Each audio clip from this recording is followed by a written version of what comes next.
started with concluding that these 8 rules to establish peaceful coexistence among nations in the first Medinian or Muslim society, these rules have been practiced by the Prophet, peace be upon him, and by his companions in order to make sure that justice, or these rules making all individuals involving in establishing peaceful coexistence. Why we insist on this point? Because as we will today, inshallah, we will talk about justice, equality, freedom, the main values of human rights in general. No one can talk about peaceful coexistence without talking about these fundamental values, not only in Islam as a religion and way of life, but in all other philosophies and religions. But before we start talking about these values, we need to understand what the Prophet Muhammad, peace be upon him, was trying to do at that time. At that time, he was trying to make every individual involving in the establishment of peaceful coexistence. As if he was telling them that, see people, this is our project. He didn't say it, of course, directly, because that was the way he was dealing with issues related to the society and community. But what did he do? He was making sure that all individuals within the society feel that this is their own responsibility. Feeling of responsibility. Towards what? Towards protecting, establishing first, and protecting these rules. Is this important? Yesterday, in our present day, in the future? Very important. Why? Because if we feel at any minute that this human rights, or these 8 rules for peaceful coexistence, is the responsibility of government or central government or the state or whoever, or certain organization, we people as individuals, we are not going to start building our own peaceful coexistence within the society, because we don't have the sense of responsibility. What the Prophet was trying to do is to inspire people, motivate them to feel that this is their own responsibility. So make sure you as individual that you are practicing these rules in your life, in your way of dealing with other people, in your family, in your school, in your institution, in your campus, everywhere you go. What is the difference between the two? Quite different. In which sense? In the sense that once you start to practice your own responsibility and feel that this is my responsibility and I'll be accountable in front of God, in front of Allah, for my own responsibility, people will start to be more and more engaged and motivated to protect these rules from any kind of violation, because they will feel that this is my role.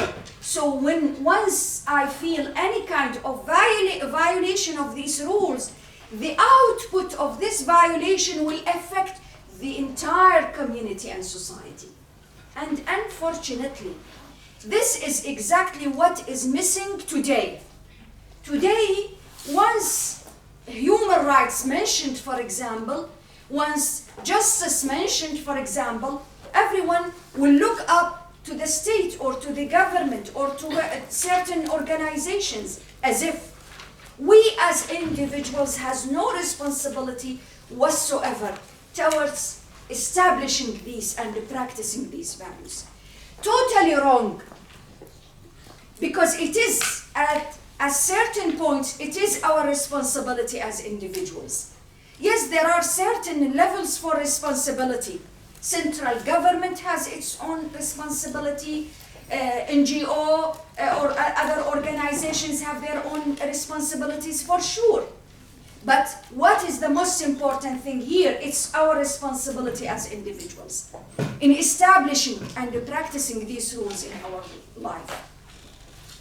What is the result for the absence of such feeling for the responsibility? The outcome, the output will definitely be injustice. And people may start asking themselves, why we are witnessing a lot of violation of these human rights? Why do we see many people have been killed in different parts of the world? And as if we are passive and not able to do anything to stop this killing. This is a big question. And many people, they start to think about it these days. Why do we have all this injustice in our life? But unfortunately, they don't actually contemplate and think deeply about the input. We have input and we have output. So what we are witnessing today is the output of certain input in our life. But we are not thinking about the input, we are just thinking about the result, seeing certain things and thinking that they are come as if they are coming from nothing. Definitely not. So what was the Prophet was trying to do? Making sure that every single individual within the community is participating in establishing peaceful coexistence. How? And how is very important, by the way. Because what is quite easy to be descriptive and say justice is so and so, peaceful coexistence is so and so. This is quite easy. What is the most important and more difficult? How to establish it? This is the question. How the Prophet, peace be upon him, answered this question? Simply practicing it. All these 8 rules stated in the Quran and in his life, throughout his sayings or hadith, we see them real. People were witnessing these practices. And of course, when you refer to your textbook, we mentioned last time some of the incidents happened during his life, and the Prophet, peace be upon him, was reflecting on these 8 rules in order to establish peaceful coexistence. Is this clear? Yes. Now today let us move to something else. Justice, freedom, equality, fundamental values in Islam. Not only in Islam, but in any system, in order to protect and to introduce, of course, from the beginning, the concept of human rights. And as I mentioned earlier, you need to compare many times from the Islamic perspective and the other perspectives as well when we come to the concept of human rights. But before we talk about this and go into details, we need to understand a few points. First of all, these fundamental values were not introduced actually before the message of the Quran in Arabia, at least in Arabia. People were not aware. Yes, they like sometimes people to be just, but to be introduced as fundamental values to live together for peaceful coexistence, definitely not. Something else, no one at the time of the Prophet was asking for justice or freedom or equality. I mean, if we take just one example, women's rights in Islam, we don't see women making any uprising or asking for their own rights or at all. So he was the one who started to introduce all these values without waiting for someone to say that this is my right, please or kindly give it to me. No one was asking. Within such environment, and again, Arabia was a quite harsh environment. Related to so many factors, historical, economic, political, many factors behind that, but it was not an easy at all. So his task was not easy at all. Despite of these difficulties, we see him stand for these fundamental values. So let us move to the first value. The first value is justice. And when we look at this value, this fundamental value, we don't see the Prophet, peace be upon him, Prophet Muhammad, defining the concept of justice. We see, again, as we said many times, we see a man who is trying to apply, to practice.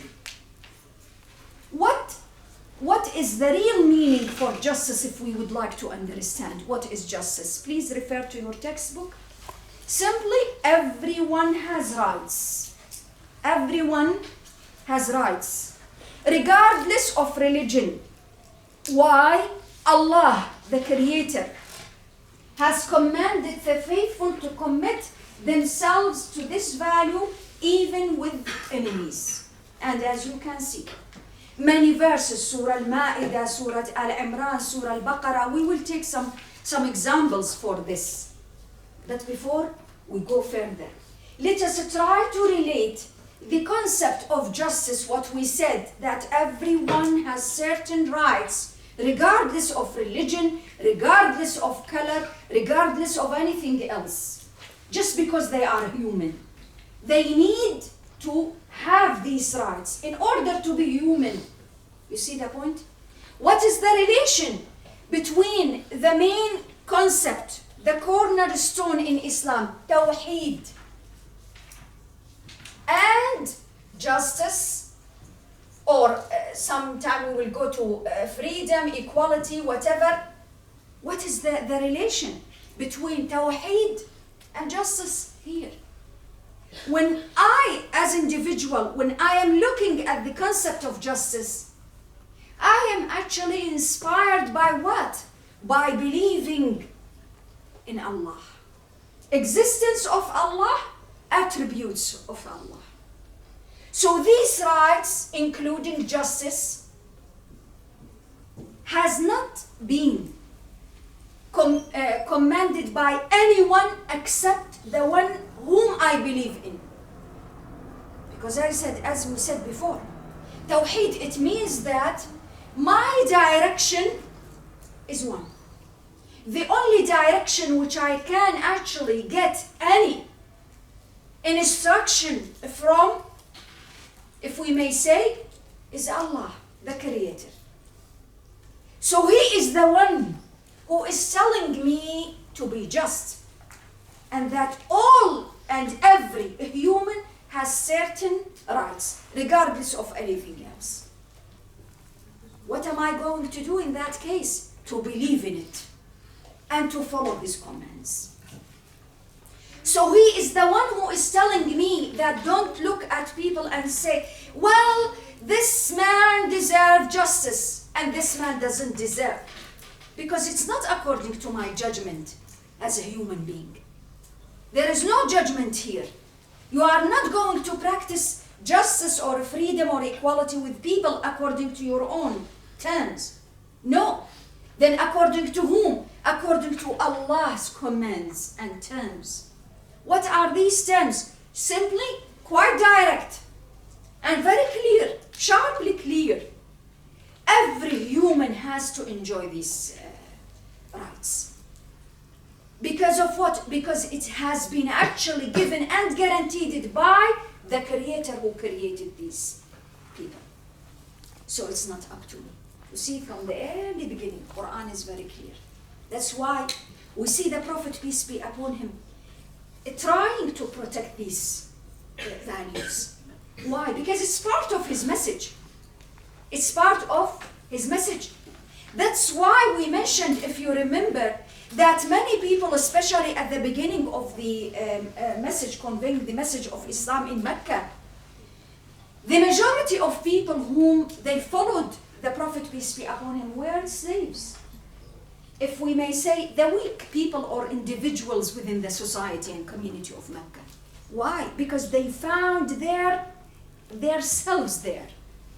They found what they were looking for. They were looking for what? They were looking for their own humanity. essence of humanity.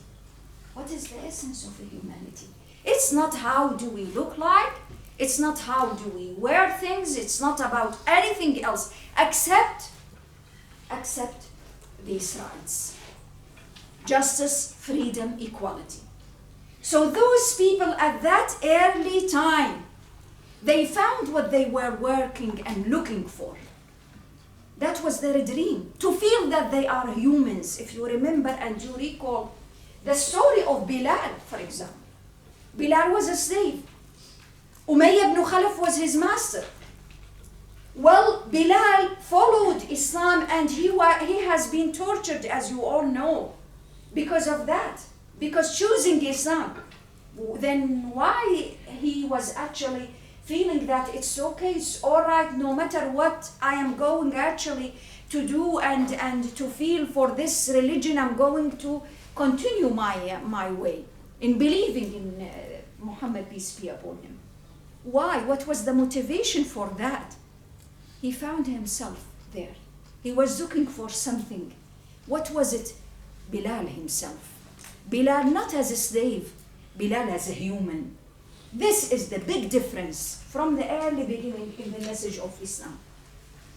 Let us look at the first ayah, for example, in Surah Al-Ma'idah.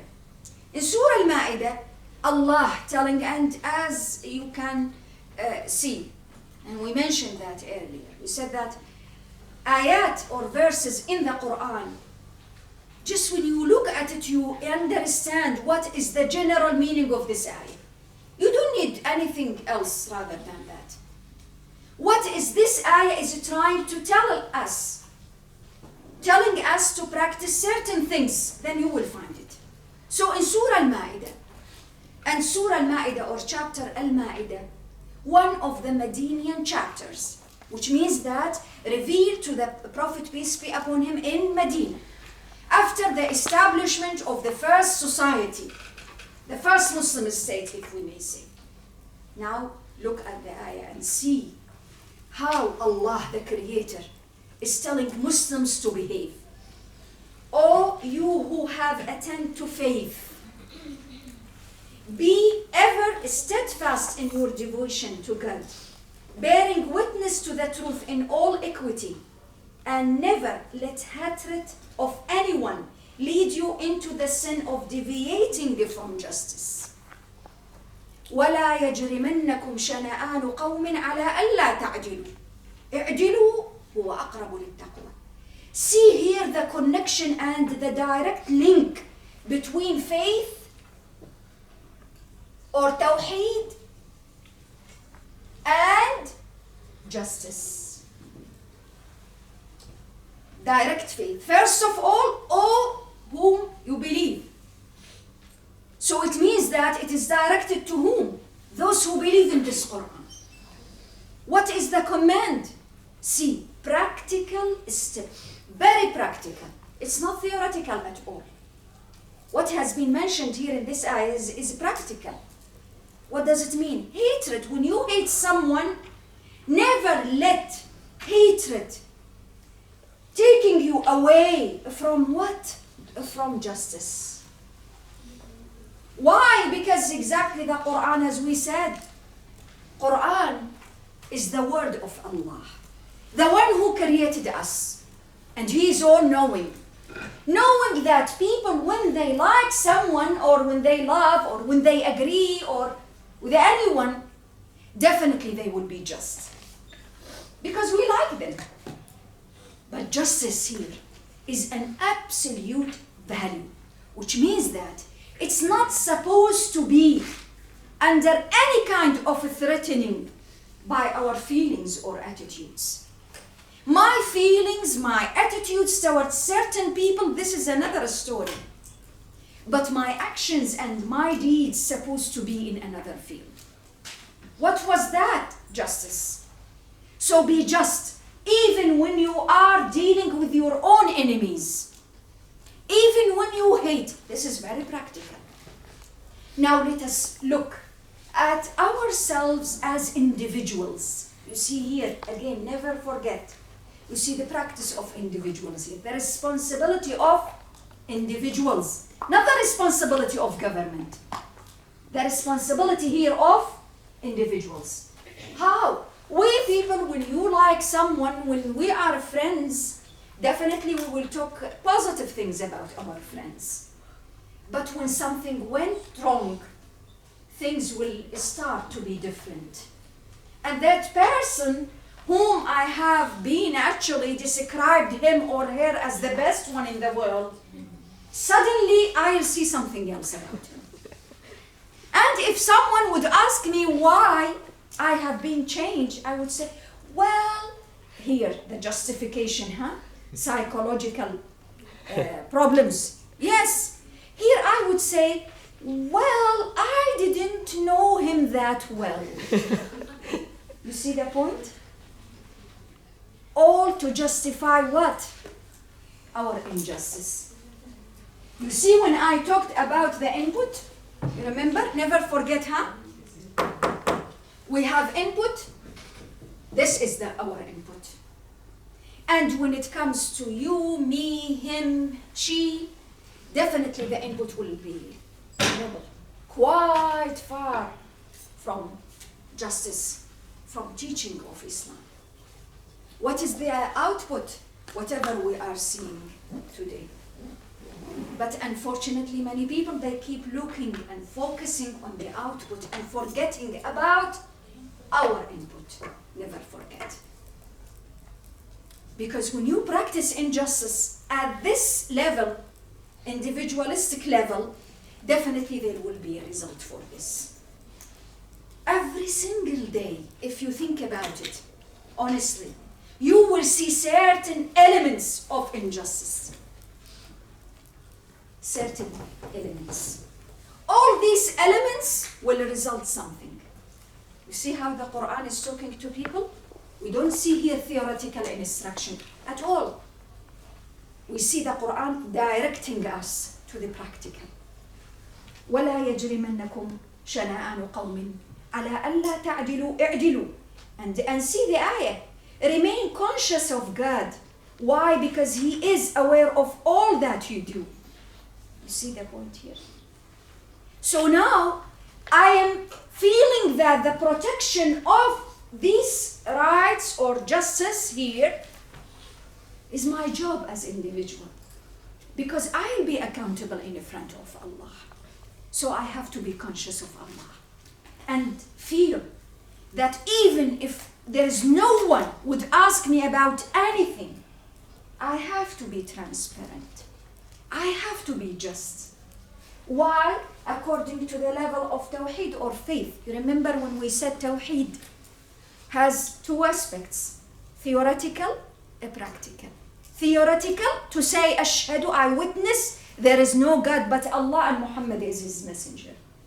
A practical, to practice this witness. When I am witnessing something, I have to practice.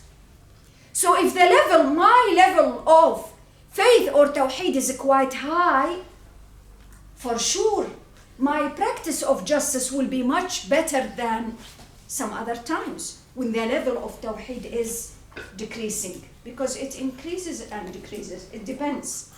Depends on what? Depends on the link between you and God. See the point here? Let us move to the other ayah. Behold. Behold of what? Here the ayah in Surah An-Nisa. Talking about what? Talking about judging between people in accordance to what? To what God has taught thee. Why? And what he actually is telling us to do. When you judge between or among people, you have to be just. Don't think that this man or woman belongs to my group or my faith or my religion or my ethnic group or whatever, or my family or my friend, and the other one, I don't know him, because it's not related to this. Then what is it? What is really matter here? The imposing of this value, justice. That's why we have another ayah. Allah is telling us, وَإِذَا قُلْتُمْ فَعْدِلُوا. When you say something, be just, be fair. وَلَوْ كَانَ ذَا قُرْبَى. Even if it is against your own family, relatives, or yourself. Now imagine the Quran here is setting individuals as judges, but not on others, but on themselves. Which means that if someone is having certain rights, then I have to give them that right. Even if it is against my own desires and interests, for sure, even if it is against my own interests. Some people, when it comes to the matter of justice or all other rights, they think first of all about their interests. If their interests to practice justice, then justice is the best. If their interests something else, then no justice. Even if they don't say it, they do it. Here we have in the Quran, justice is not supposed to be directed by our own desires at all, or our attitudes. We see justice should not actually be under our own interests at all. That's why we mentioned the value of justice is absolute in the Quran. It happened during, if you refer to your textbook, during the time of the Prophet, that there was a person called Tu'ma. Tu'ma from Ansar. Ansar, people of Medina, if you remember. People of Medina whom they supported the Prophet, peace be upon him. Now look at all these points around the incident. So Tu'ma was from Ansar. And there was another man, Jewish man, he was his neighbor. Tu'ma, he said that, or someone, another person, his friend, they stole the coat of mail, and put it in the house of a Jew, so that the Prophet will think that the Jewish man, because we are here talking about minority, Jewish people in Medina at that time, minority, Muslims were majority. So they put the coat of mail there in the house of the Jewish man in order to think that he is the one who stole that coat of mail, and finish with it. And they are two Muslims, one from the Ansar, of course, Tu'ma, and his friend. His friend is supporting him. There was some sort of deal. We are both Muslims, so when we go to the Prophet, tell the Prophet that you saw that man, the Jewish man, stealing the mail of coat, the coat of mail, and that's it. Dirr. So simply they fabricated a story, and they came to the Prophet, peace be upon him. Now see, quite crucial, isn't it? That man and the two Muslims from Al-Ansar, people whom supported the Prophet, peace be upon him, and his companions. See the interest, huh? Now we look at the interest. The Jewish man was innocent, but he had no evidence. And they fabricated that story, of course, to put him in that situation. What he was trying to do, and what did he do? The Prophet, peace be upon him, as if you can refer to your textbook, the Prophet, peace be upon him, mentioned to them, of course, that you have to be aware of justice, and when you say something, you say the truth and nothing except the truth. So here, the Jewish man said, "Oh Prophet, I am innocent, but I have no evidence." The two Muslims, they have evidence and everything, fabricated evidence and everything. What was here the judgment between the two parties? The Prophet, peace be upon him, after that, he came to that Jewish man, and he said to him, okay, after arguing with them, okay, I was about to decide the case against him, because of course you don't have any kind of on evidence. But what happened after that? He actually saw that no, the truth was something else, and he found out that the Jewish man was innocent. After, of course, certain kind of investigation and asking that man, asking his neighbor, asking this, and all of them, they mentioned that no, the Jewish man is innocent. Well, what happened? the case was settled against the two Muslims, Ansari people. Imagine. We are seeing here majority and minority. How come the Prophet, peace be upon him, supporting the Jewish man against the two Muslims? It has been said that the Jewish man later on accepted Islam as a religion, and the two, or one of the Muslim guys there, he just forget it about Islam and say that what sort of religion, the religion who is not supporting me. See here, the Prophet did not change his mind. Because of what? It's not the problem of minority or majority. It's not the problem of religion, Jewish or Islam. It is what? It's about justice. The whole story is all about justice and the practicing justice. So here, we don't see the Prophet looking at certain interests except the interest of applying justice and practicing it. And setting up a certain excellent example for all of us, that when it comes to justice, you have to be just, no matter what. The other man, the other Muslim, he thought about his friend. And maybe sometimes people may justify things to them and say to themselves, okay, if he is non-believer or he is not Muslim, then it's okay, it's fine to steal from him or to do whatever we're supposed to do. Absolutely wrong. It is not accepted. And it has been mentioned in the Quran that some of the people of the book, they were thinking that they are better than others, and based on that assumption, then why don't we just steal or do whatever we have to do when it comes to other nations, people whom they don't believe in our faith? This is not justified in Islam. It's not allowed. It's forbidden. Why? Because justice is an absolute value and supposed to be practiced whether with Jewish man, with the Christians, with whatever, with whoever. It doesn't matter, because you are not looking for certain terms or conditions. You are just focusing on the practice of justice itself. For sure, within that environment, even with our environment today, this is amazing when it comes to the practice of justice. Many other verses mentioned here in your textbook talking about the practical steps taken by the Prophet, peace be upon him, to make sure that people are practicing justice.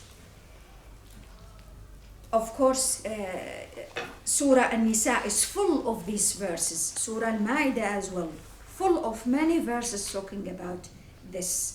And we see many verses, Surah Al-Ma'idah as well, talking about the same thing. One of the incidents mentioned as well in your textbook, talking about Abdullah ibn Rawaha. Abdullah ibn Rawaha, one of the companions of the Prophet, peace be upon him, sent to people of Khaybar.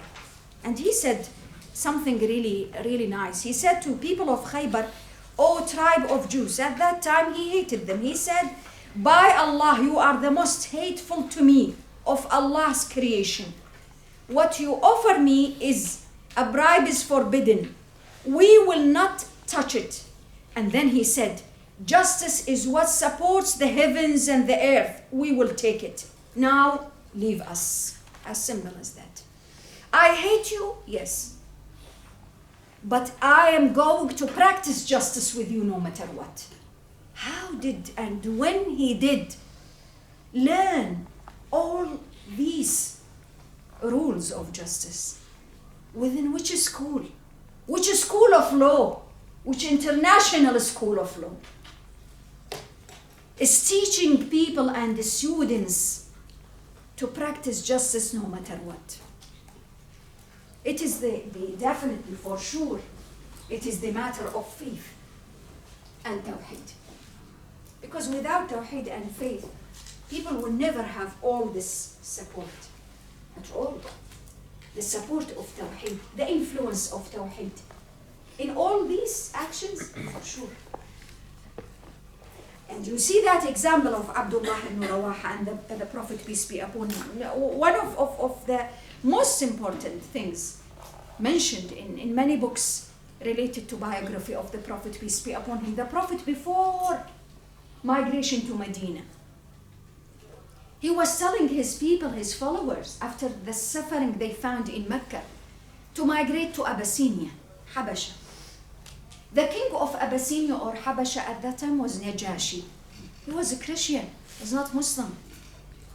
But what did the Prophet say about him? He said, go to Al-Habasha.